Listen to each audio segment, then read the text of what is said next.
Hey guys, welcome back to Electrical Car Repair Live. Thank you guys for watching and subscribing to the channel. Today will be super helpful video too, and if you're having a Dodge Charger, if you have one of those guys and you need to find the relay for the engine starter, we'll explain where the relay is located, how to test it, and if your engine starter still does not work, we will explain what else you need to do. So make sure to stay until the end. We'll cover very helpful information that can save you time and money.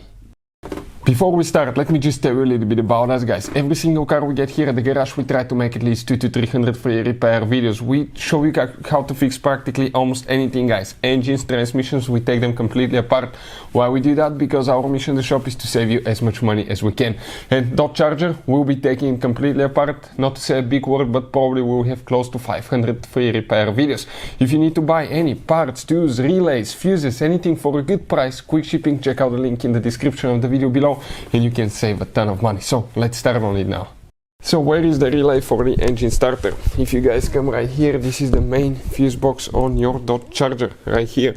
Doesn't matter if you have a 3.6 or V8, it will be about the same. You have one notch here, one there, you squish, you pull straight up. Now if you flip it this way, you will have the fuse numbers and relays printed here.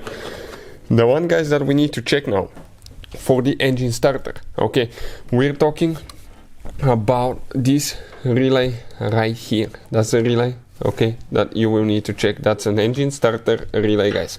This is relay number 27.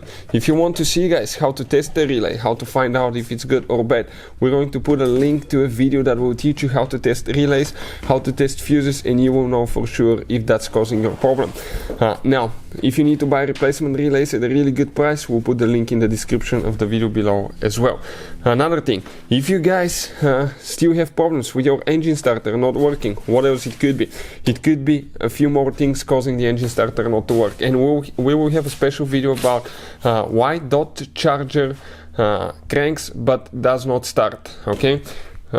Excuse me, why a Dodge Charger does not crank. We'll have a video why it cranks and does not start, but we'll have a video why Dodge Starter does not crank, does not start. Check out that video and it will teach you what else can cause that. Hopefully the video will be helpful. Thank you for watching and see you guys next time.